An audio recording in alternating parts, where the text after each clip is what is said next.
Welcome back to DQP Does, the Drafty Quarters Podcast Network movie review show, where we join cults and get into scraps so we can sleep with the leader. With me this evening is my co-host Nathan. So we're banging Chris Hemsworth? I mean, if you want to. Co-bang. Producer Russell. Hey. And tonight we are going over the movie Bad Times at the El Royale. I had What? some bad times. Did you know Hillary Duff's 32? No, I did not. Just looked it up. It's a random tidbit that has nothing to do with anything we've talked about so far. Okay, so the cast of this movie. Oh my god. What? I so badly wanted to say something, but then Shane would have to edit it and he'd be mad. He gets mad when I do that. The cast of this movie, we got Jeff Bridges as Father Daniel Flynn. Also, his real name is Doc O'Kelly, which I don't think they ever said his last name. I don't remember them saying it. His name's not Jeff Bridges? It's one of those days. You kind of left yourself wide open. All right. Cynthia Erivo as Darlene Sweet. Dakota Johnson as Emily Summerspring. John Hamm as Laramie Seymour Sullivan, which I don't think that's his real name either. John Hamm in the movie? Shut up. No. He signs it in the ledger. Yeah, but he's an FBI agent. You don't think he was going under a fucking pseudonym? Say that name again. Laramie Seymour Sullivan. That's what he signed in the ledger, dude. I know that is. But he's an FBI agent. Yeah. Yeah. They can't lie. Oh my god. If you're a cop, you gotta tell me that you're a cop if I ask. And if you write it in a ledger, you better write your real Are you a name. cop? No, sir, I'm not a cop. We all learned this week that you can totally trust cops. Anyway, Chris Hemsworth as Billy Lee. Fuck the police. Coming straight out of soda. I mean, we're technically kind of underground, right? So, like, we can say that. I mean, you can say fuck the police anyway because Coming it's straight fucking from the yeah. Yeah, underground. and fuck coleslaw. I don't know. Like pretty much only like the vinegar coleslaw. I like creamy coleslaw. You would. Anyway, Kaylee Spaney. Is that how you say her last name? Don't look at me. You know I'm going to say something and I'm going to get in trouble. As Rose Summerspring, Lewis Pullman as Miles Miller, Nick Offerman as Felix O'Kelly. This was like a little mini Parks and Rec reunion. What? Jim O'Hara's in it too. Who? Milton Weirick. He's Jerry, Gary, Jeff. Yeah, that's true. Oh, yeah. He popped up and I was like, get the fuck out of here, Jerry. I mean, we forget he exists in Parks and Rec, too, so it's fine. Oh, I love him in Parks and Rec. You would. There's some other people listed here, but I think they were just like random characters in other Dude, parts. it doesn't matter, because not Jeff Bridges and John Hamm were in this movie, and that was good enough for me. Yeah. Oh, and Chris Hemsworth. It's Jeff Bridges. His character's real name was Doc O'Kelly. Yeah, I got you. Doc Bridges. Nash Bridges. Stone Cold was on that. He was. And I remember those was it episodes. Don Johnson. Yeah, Don Johnson. Fucking Don Johnson. Cheech Marin. Yep. Yeah. I mean, that was a good show. That was a really good show. I should have watched the first 3 episodes of that instead. Whoa, shit. Shots fired. All right, let's get fell into that. asleep all 3 times I tried to watch this. What the fuck? I dozed Except off. when we watched it. Like, how long ago did we watch this? We had to have watched it year? like a year ago. Yeah. Because I made banana bread after Yeah, so there was like one random night me and Nathan were hanging out, and it was like it had to have been like 2 a.m. when we started the movie. We started no. We watched this and then we went and watched Conan. Oh yeah. And then you left in the middle of Conan or towards the end because it was like 3 or 4 in the morning. Yeah. Because I didn't have to go to work and Russell had to go to work Right. that night. It was like a Saturday, I think. Yeah. But we just like hung out and watched a couple movies randomly, which we don't do that a whole lot anymore because we watch movies for the podcast. Yeah. Thanks for ruining movies. We ruin movies for ourselves so we can talk to you guys about movies if any of you are listening. And ruin them. Yeah. But anyway, I still liked this movie. So like it sounds like Nathan wasn't interested and Russell didn't like it. I don't like or dislike this movie. I am completely indifferent to this movie. Which I think might be worse. Yeah. Because I just... Dude, the wrestler thing, like, I want you to feel either hate me or love me. I don't want you to, like, not feel anything at all. Yeah, like, I more so... The only reason I didn't feel like I was wasting my time watching this movie was because I knew we were going to talk about it later. So, like, as I tried to watch it once before, and I got 20 minutes in, and I was just completely not interested and had shut it off.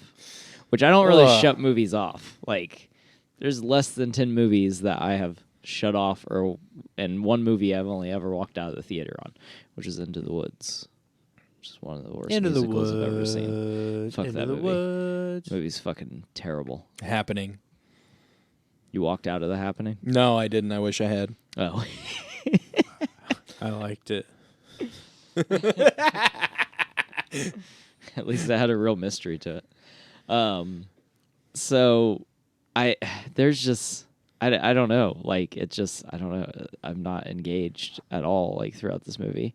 Like the one character I like dies halfway through the fucking movie. Like I love Jeff Bridges. Yeah. But I don't know. Fuck him in this movie. Really? Yeah, like I don't. The Miles ends up being interesting. Yeah. Yeah. I like Miles a lot. Yeah. You don't at first, though. No, you're just like, what the fuck? And then you're like, Creepin'-ass oh, motherfucker what a on fucking heroin. druggie and stuff. Yeah. And then you're like, oh my God. Yeah. Then you see why he was on drugs. Yes. And yeah, when it he, makes sense. when he kicked that gun up, that was badass. Yeah. Like He just like goes from like mild mannered to badass. because that's the best part of the whole fucking movie was the end. I wanted there to be more than just the two guys outside because I wanted to see him shoot more people. Yes. But I was also real upset when he didn't put a bullet in the back of that little girl's head because I knew he was going to get stabbed. I was like, don't. He was like, started to put the gun down. And I was like, don't do it. She's going to fucking kill you. She's 14 and you've killed the only man she's ever loved. Like, she's going to fucking kill you. And his stupid ass. Did he have enough bullets, Shane? Because that was like that had a small magazine to it, like I think 5 it or had, 6. Yeah, but I think it had at least 5 rounds, and the first 2 or 3 people he shot were with the revolver. He did? Yeah. Mm-hmm.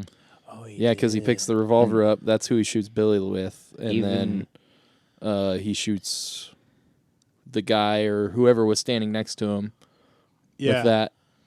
And then he shoots the guys out in the parking lot with the rifle. But it was only like 2 or 3 shots. And even if he wouldn't have had bullets, she's a 14-year-old girl. He could have fucking just beat butt her stroke to death her. with it. Just butt stroke her, and not in a weird way. And maybe not. It's a where you hit someone with the butt of the rifle.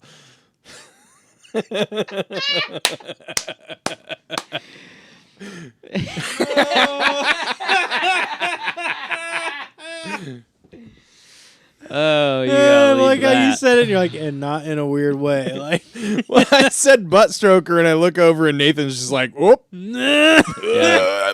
Don't do it the way Chris Hemsworth did it. Oh, Billy Lee was a scumbag. there is some satisfaction when Billy Lee gets shot. Yeah. But also, I don't actually, like Chris Hemsworth playing a role where I absolutely despise the guy. I thought he did Although well. he did really well. Yeah. See, I actually really like when damn it, why can't I fucking remember her name? Cynthia. Is that her real name? Yeah, Cynthia. Darlene. Mm-hmm. When Darlene takes him down a peg, when he's like trying to talk and like be all smooth to her, and she's like, Yeah. I know guys like you. Yeah. You just talk until you start to think that there's something you believe in, and really you're just trying to get what you want and sleep with who you want to sleep with. Yeah. I'm bored. I liked that her fucking character. killed Yeah. him. And I'm bored. You bore me. That is like the complete opposite of what he wants to hear from a woman, from anyone really, but especially from a woman. You bore me. The look, because like he sits there and looks at her like, you fucking cunt, for like a solid minute. Yeah. He's just sitting there like doesn't know what to say. The guy that talks and talks and talks is speechless. Yeah. Yeah, that's good. And I liked her character too. But like, I don't know, dude. John Hamm dying where he dies, like, fucking hurt. Like, not in a good way. Not like, fucking sad. Like, I was just like, what the fuck? I kind of liked it in kind of like, I think Nathan and I have talked about this before, like when Brad Pitt dies in Burn After Reading. Yep.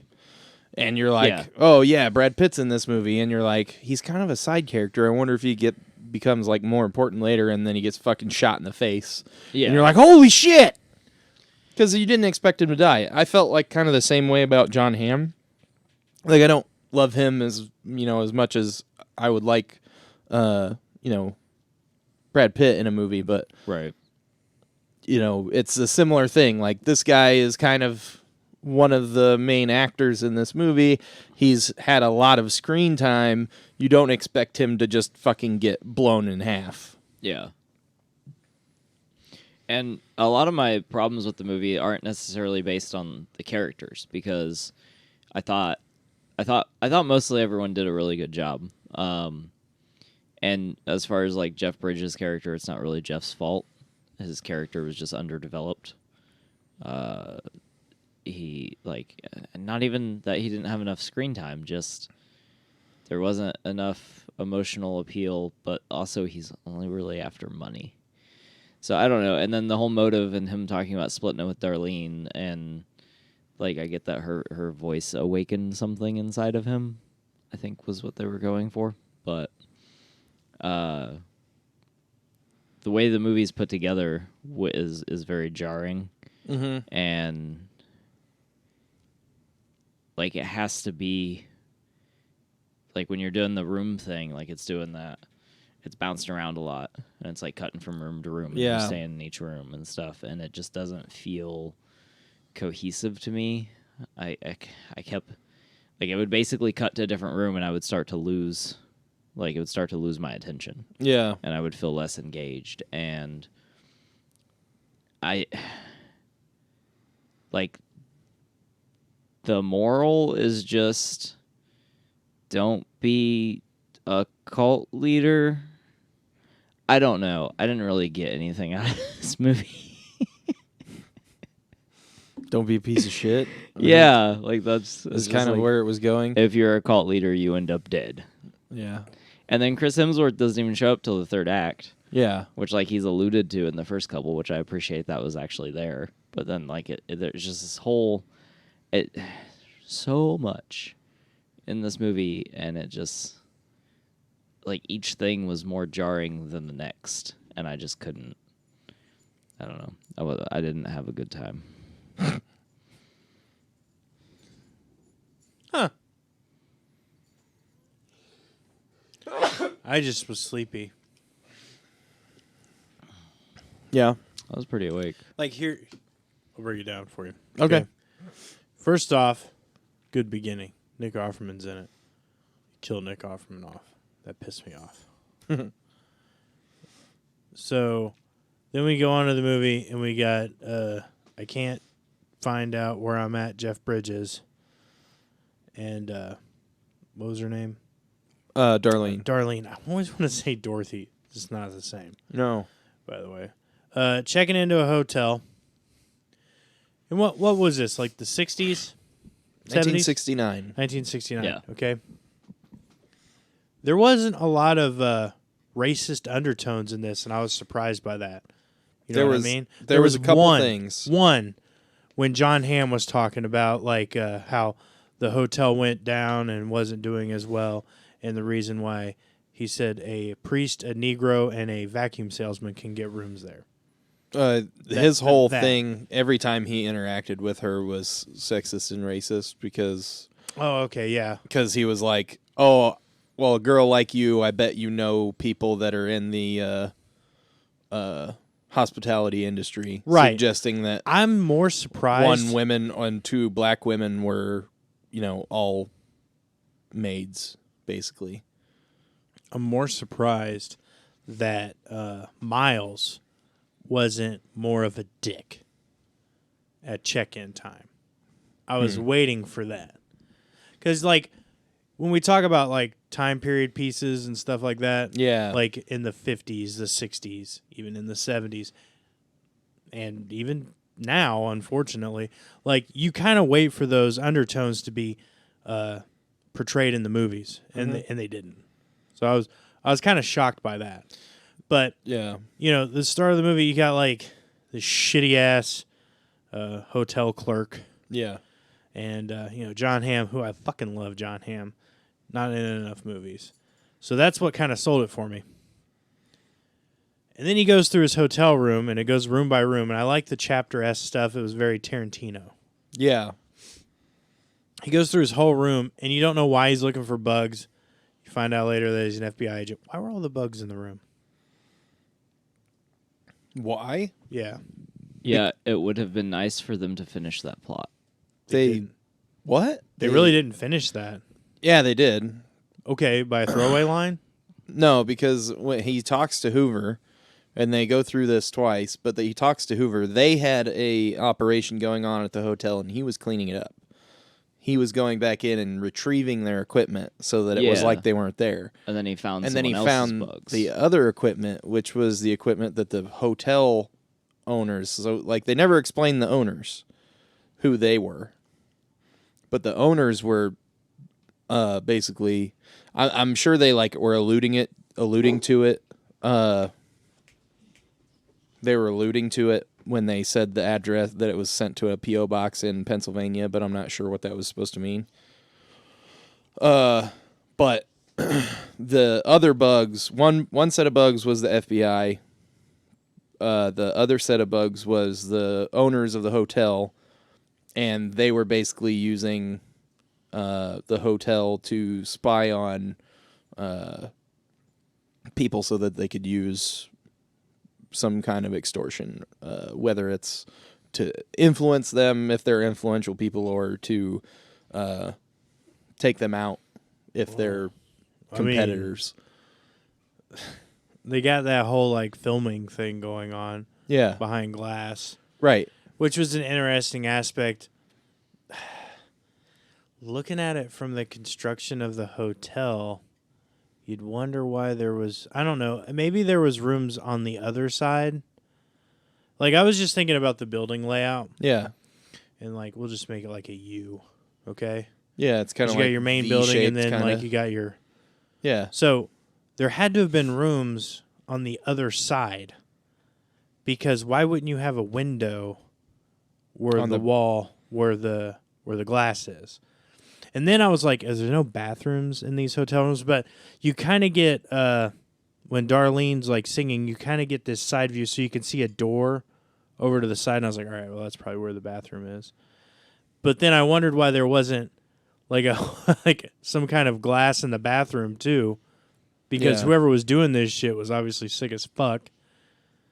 Like, I don't know. It was very weird. And the plot... Like he was saying, of the hotel owners was not explained. Yeah, that part in particular was not explained. But like Yeah. everything else was explained or at least alluded to enough. Like the person that was on the tape had to have been like Robert Kennedy, because they were like, the election's over, he's dead, blah blah blah, and Kennedy was assassinated in '68. So, I thought the tape. It's never confirmed what's on the tape. I thought the tape was John when John was having an affair with Marilyn Monroe. Yeah, but he died like in '62 or '63. And this is in '69, so that's like way less But relevant. I guess like the tape is still there. Yeah. In the recorder or whatever. Yeah. Yeah. I don't know. Because that was my first thought, was because I thought it was earlier in the '60s while I was watching it. Yeah. My first thought was that it was John, but then seeing that it was in '69, it made more sense that it was Robert. It also could have supposed to have been the hotel that recorded the Watergate tapes, where Nixon was. Like, that on wasn't the recordings That was like a throughout hotel his in whole presidency. DC, I thought. Yeah, well, I mean, it like the El Royale is not an actual hotel, so it could just be like, I don't know, because it's never explained. This is why I don't like this movie. Yeah, like they had like a great setup, like the stuff with the hotel, the fact that it's on 2 different states, which they could have played into like laws that are legal in Nevada and laws that are legal. They like in California. mentioned 2 things, and that was Yeah, it. they could have. This could have been better, like by a lot. Well, I mean, and it it definitely was- could have been better. I'm not saying it's the was best not movie, good. anywhere near the best movie in the world, but I'm just saying it wasn't good. you're saying it wasn't good. Yeah, it was not a good movie. Wow. I mean, that's not an insult. There's a lot of not good movies. I mean, I think the movie was good. There was definitely some flaws. Like, I feel like that main kind of overarching thing that the hotel is not what it seems to be, should be explained a little more. I agree with you guys on that. Yeah. I partially agree with what Russell said about like how the storytelling mechanic of going through the different rooms was kind of jarring a little bit. Only that I don't think they took full advantage of it.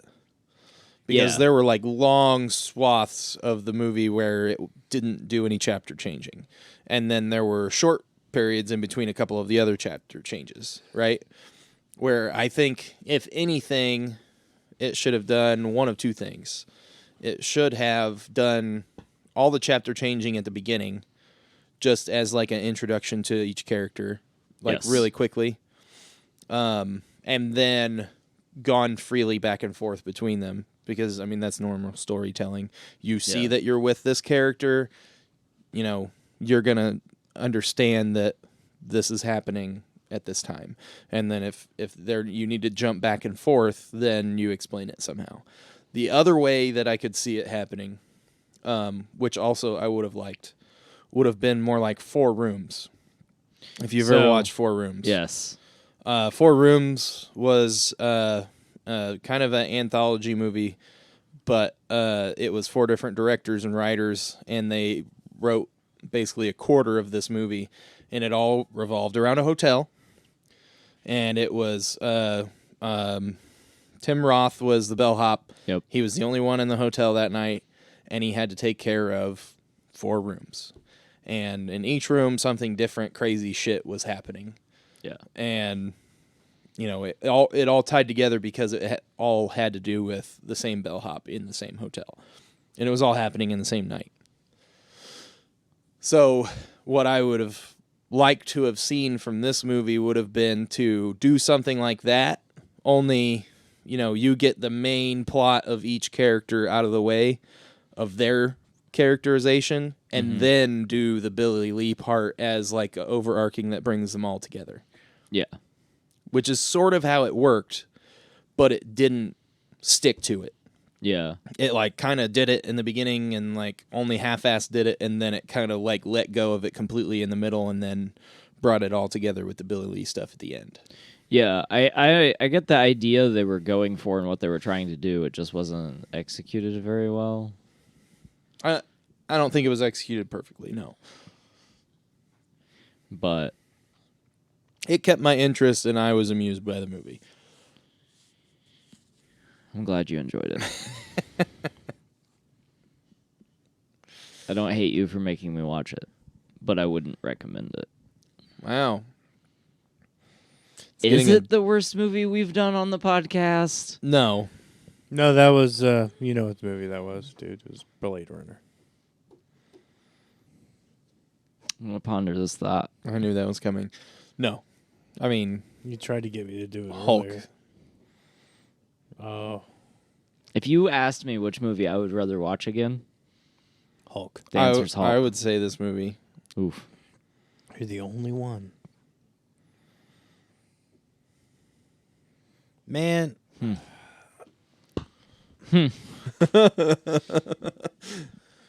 I mean, I stayed awake for most of Blade Runner compared to this. Jesus. So, you know, that might be saying something. Wow. Yeah. You never notice Shane's unhappy when we don't like a movie So- he really likes. Like I didn't like I'm not. that one fucking movie we watched with Unforgiven. yeah, I didn't like that. Yeah. I think we were all kind of down on that. Well, Aren't we? We A little also bit? didn't we watch it I after liked Tombstone? Unforgiven. Well, we watched Unforgiven first. Yeah. Oh, It was Unforgiven, Tombstone, and then Quick and the Dead, yeah. Yeah. which you can go back and listen to. Yeah. Call back. Let us know how we felt about Unforgiven, because we don't remember. Yeah, I don't remember. I didn't feel like like I it. gave it a 7 or something. Pretty sure, yeah. Oh, yeah, because you were like, this is my favorite Western. I'm giving it a 7. And I was like, what the fuck? And you're like, I don't like Westerns. The best I'm ever going to give a Western is a 7. And then I'm pretty sure there's Man, I been was like grumpy that 3 day. Westerns after that have gotten higher Oh, yeah. scores. Yeah. I really do like Unforgiven, though. Because I'm pretty sure he gave Tombstone a higher score than that. And I know he Yeah. gave Hateful Eight a higher score than that. Oh yeah. And Django. Oh, Oh yeah. Those are stylized westerns. They're Westerns, though.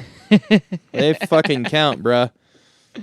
Look, I'm just trying to jerk Tarantino off, all right? Let's just look at the time period. It also it's a doesn't help Western. that we watched all the Tarantino movies and then tried to watch this movie that was trying to emulate Tarantino, and I didn't enjoy it. I feel like there was enough cushion. We had 3-movie cushion.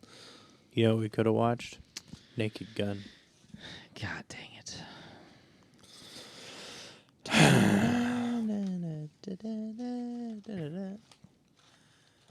What did you think about like all the singing, all of Miss Sweet? Because I can't fucking remember her first name. Why? Darlene. Jesus. For some reason, when John Hamm turns on the speaker and then walks away, I loved her singing. Like, she had Yeah. a really good voice. Oh yeah. But for some reason, and I don't understand why, I can't even tell you, but when he turns on that speaker and watches her and then leaves the speaker on and walks down the hallway, I fucking hated that. I hated that he left the speaker on. But I was just like, oh my God, like, what is happening? Like, this is driving me nuts. Yeah, Like, I didn't like how like not stealthy he was. that might have been why. It might have just been giving me a shit ton of anxiety. Yeah, because he like left the fucking door open. Worst FBI agent ever. Yeah. I gotta call my boss so I know what to do. Like the boss of bosses too. He fucking called Hoover. Himself. Yeah, that was. Yeah. Shane really liked this movie, Russell. Maybe we should talk about some good. So I really like John Hamm. Like, just in general, like, I like John Hamm, and knowing how much of a struggle he had to become an actor because he kept going for roles.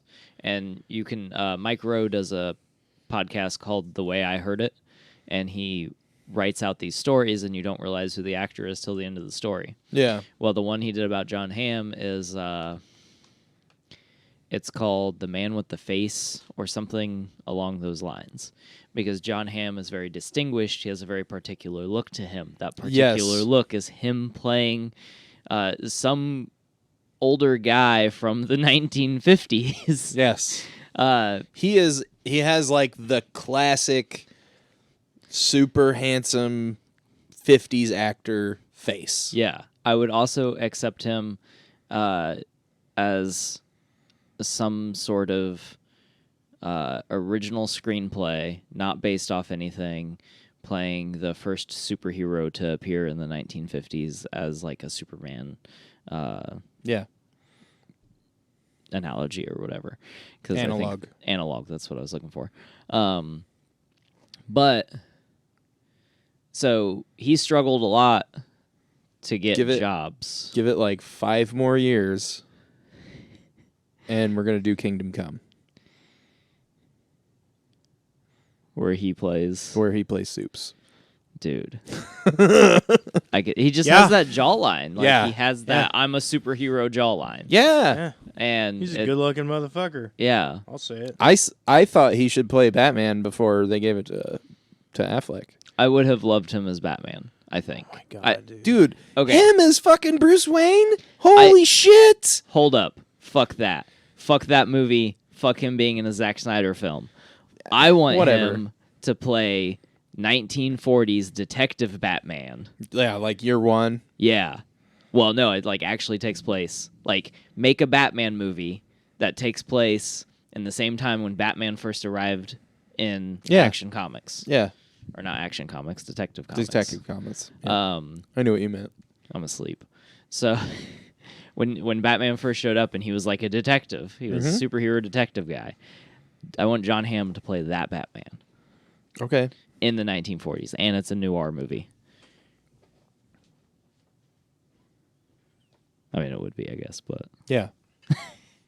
so knowing the struggle that he had to become an actor, he kept getting turned down roles because he was too handsome. Like he was too distinguished because he was younger. He's looked like that pretty much his entire adult life. So but he didn't have the life experience to play an older character. That's freaking ridiculous. Because in Hollywood, most of the time you play younger, you very rarely do actors get to play older. And even when they get to play older, it's like guys in their 40s and 50s playing like they're 60 or 70, not guys in their 20s playing 40-year-olds. Right. So then he got the chance to do Mad Men, and he like auditioned for that, and he was perfect for it. He was perfect for that role. Yeah. And then he goes and he fucking does this. And I just... Hey, man, he was in Baby Driver. That was a pretty good role. He was in Baby Driver. Baby Driver is a really good movie. God, that's such a good movie. What the fuck? Have you seen it? No. Oh, dude, you gotta watch Baby Driver. It's fucking great. Anyway, so John Hamm in this is good. He's my favorite part of the movie until the stuff with Miles happens at the end. Did you guys get like a weird are they about to do like a weird supernatural thing feeling when the power went out? Yes. And everybody was like, "Oh, it's so quiet. I don't like it." Yeah. I was like, "What?" No. Yeah, I thought I was kind of hoping. I was like, is the reason Shane likes this movie is because it's about to turn into a horror movie? Yeah, out it just of fucking goes nowhere? completely off the rails. I would have given this two more full points if that had happened. Yeah, that'd it been would cool. have taken it up to a 2. Damn. Now it's just fun shitting on this. Yeah, I know. You're just fucking with me now.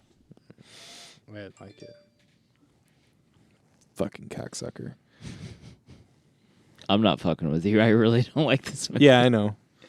Or not even don't like, because like I said, it's just, I don't know. I just felt like it was a waste of time. Wow. Well, we've wasted almost 40 minutes now on this podcast. So do you want to fucking wrap it up? Because nobody wants to talk about this movie but me. I mean, what other stuff you got? What'd you like about it, Shane? Man, I liked liked the intertwining stories. I liked all the characters. I don't see how you didn't like Jeff Bridges' character. I mean, not like necessarily liking the person, because obviously he was a scumbag that was, a thief and everything. But there was depth to that character that was not like just thrust upon you. Mm-hmm. He was a criminal that had no remorse, and suddenly got told that he was going to forget everything every day, or every so often, and he wasn't gonna live past his parole. Basically, he was gonna be lucky if he got out of jail, and he still got out like 4.5 years early, because he was supposed to be in for 15 years, and he got out after 10 years and 6 months. Yeah. And, it changed his life perspective. And he still, was acting like the criminal, going back to get the money under the guise of a priest, so on and so forth. But he wasn't committed to it. As soon as something kind of happened, he started to have doubts and everything, and then he got turned around by Darlene. And he ends up helping Miles at the end. Even though he's not really a priest, he pretends to be a priest one more time to help Miles. Yeah. In his last moments, and it's like a full character arc, and I feel like you guys are just skipping over it, just because it's like whatever. I don't care. I mean, maybe. It's a pretty legit character arc. It is a pretty solid arc. And there's also like a little bit of like almost I don't know that this was intended, but it almost feels like a little bit of like racial reparation going on with his character, because they talk about his fights very briefly, and the doctor's like, well, you need to stop fighting those Negroes. Yeah. And he's like, oh, well, and then he can't say Mexican because his brain is fucked up. But it was a Mexican this time. So it almost makes him look like he's like a huge racist when he's in prison, and he keeps getting in fights with minorities. Mm-hmm. And so then he's nice to Darlene the whole time, up until he tries to poison her. Yeah. Right? And even then he's like, I really don't want to do this, but I have to get in your room. So, Yeah, I liked, there's two particular scenes with him that I really liked, I guess. And the one where he gets in the car with Darlene, and he's like, he says, I wasn't trying to diddle you. I just had to get in your room. Yeah. Because at first when he was being creeper and he was like trying to get something in her drink, I was like, God dang it, Jeff, you fucking creeper. Yeah, right. And then he tells her that, and I was like, oh yeah, I mean that makes sense. Okay. That makes way more sense than him trying to like date rape her or something. Yeah. And then at the end with Miles, that is a really good scene, like where he plays the role of an actual priest for Miles as he's dying. So I mean that's really good. It's just, I don't know, maybe the cast fucks with me because you have such like a all-star ensemble.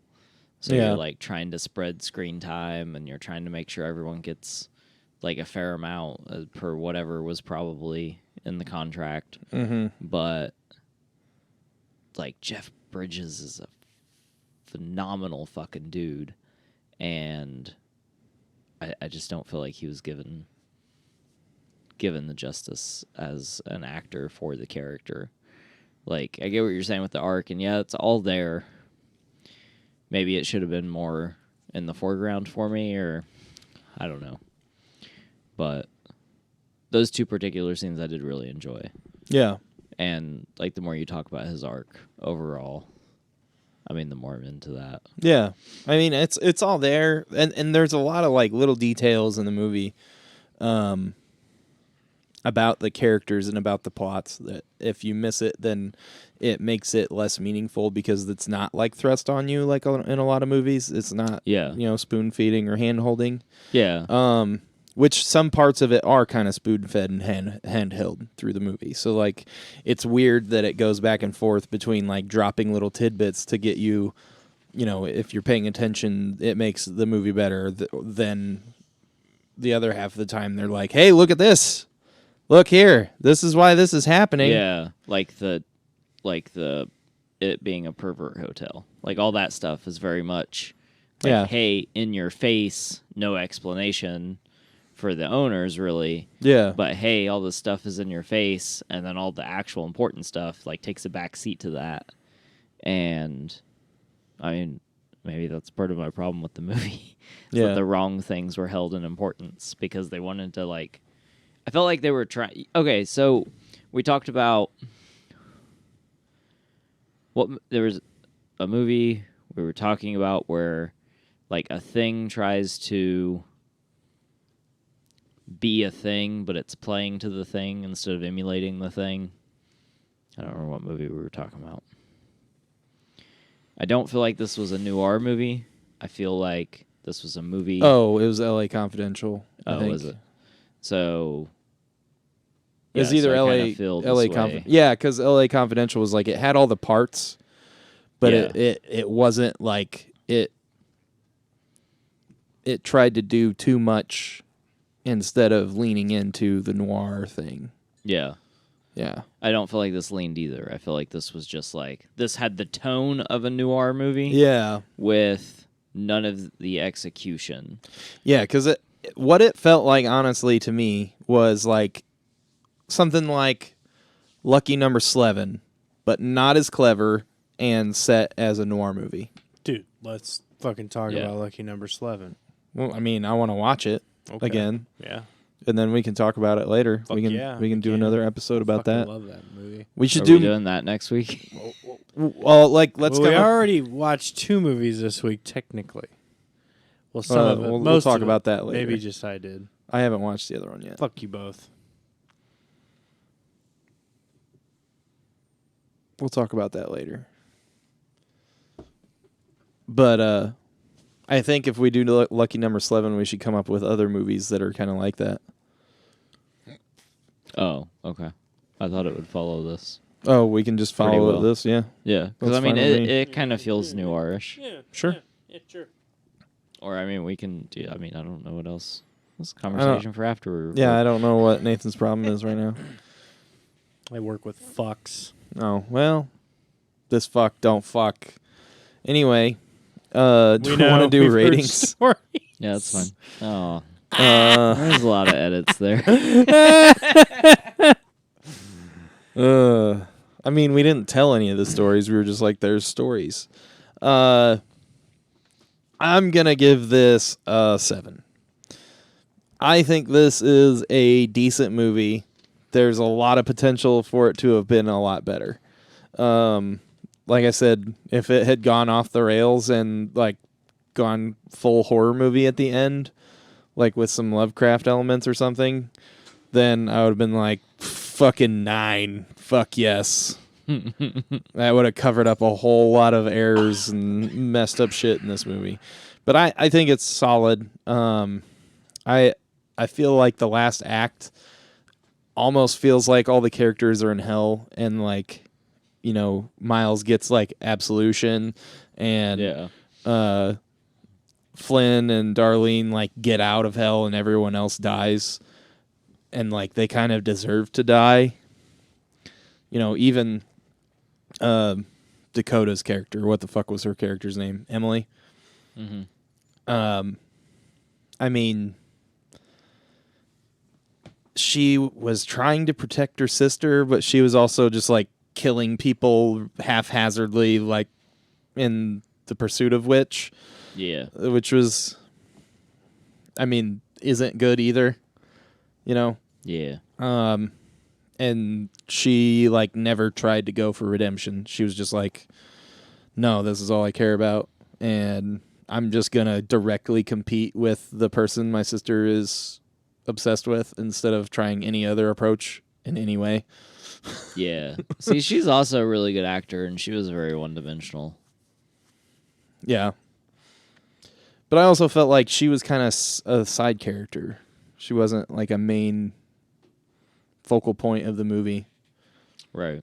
But yeah, I'm gonna give it a 7. There were, like we said, there's a lot. I mean, you guys obviously didn't like it nearly as much as I did, but I felt like there was a lot of potential here, especially in like the story, the setting, all the setup and everything, all the characters. It just didn't quite hit all the notes that I feel like it should have. Russell?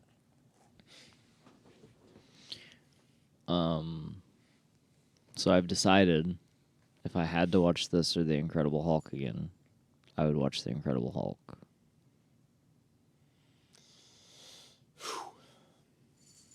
As I do not like or dislike this movie, I'm just not going to rate it. I'm going to not recommend it to anyone ever. That's like worse than a bad rating. It's so weird how being indifferent towards something is worse than not liking it. I don't even care enough to hate it. Yeah, I mean, I don't. Like, I tried to talk about what I didn't like about it, which, I mean, sort of succeeded, because there's, like, things that I don't like about it. There's also just not, like, a whole lot that I like about it. Just, overall, which I'm sure every article has said, I did not have a good time with the bad times at the El Royale. Jesus Christ. Nathan?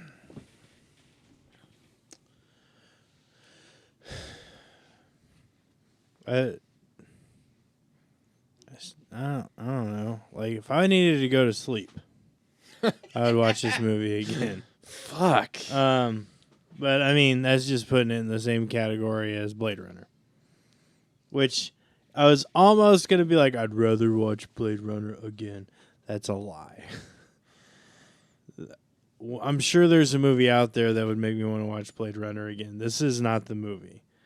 I don't know, man. Like, there was some enjoyable parts. The ending of it was super awesome. You know, Chris Hemsworth's American accent was awesome. Yes. John Hamm's fucking awesome.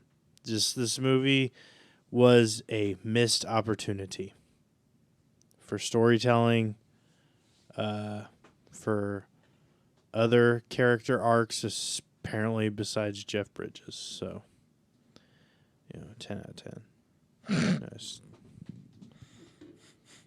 Garbage. Sorry. Yeah. That's all I got. Another movie came out around the same time as this movie called Hotel Artemis. It is also not worth watching, just in case anyone was going to try that. Was that the one with Batista in it? Yeah. And Jodie Foster. That's too bad. It's basically the Hotel Artemis is whatever the hotel is in John Wick. Yeah. Whatever it's called. But Shoot 'em up. it's about, that's a Clive Owen movie. But the Hotel Artemis is about just the hotel. And it's really bad. But anyway. Okay. Well, Russell, you want to do plugs? I'll do some plugs. Follow us on Instagram at DraftyQ. Look us up on YouTube, Drafty Quarters Podcast Network. Facebook, Drafty Quarters Productions. Like that page and follow our progress. You can become every time. You can become a patron on Patreon. Every time is. That's what I heard. I'm sorry. Sure you did. Edit. You can become a patron on Patreon. Look us up, Drafty Quarters Productions. June payments are currently paused, so currently now you can fucking stuff and things and words. Do you want me to do plugs? Well. You can become a patron on Patreon. Just gonna leave all these takes in. Yep. You can become a patron on Patreon, Drafty Quarters Productions.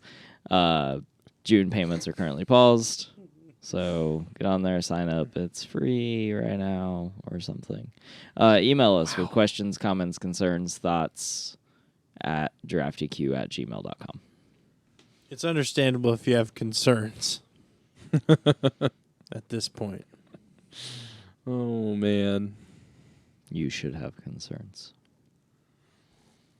All right. Well, looks like next week we're going to go over lucky number 11. Jesse, we miss you. Yes, we miss you, Jesse. This has been DQP Does, where we went over bad times at the El Royale, and everyone but me hated it. Hey, buddy, listen, if you're so worried about your soul, maybe you shouldn't have been doing all this bad shit in the first place.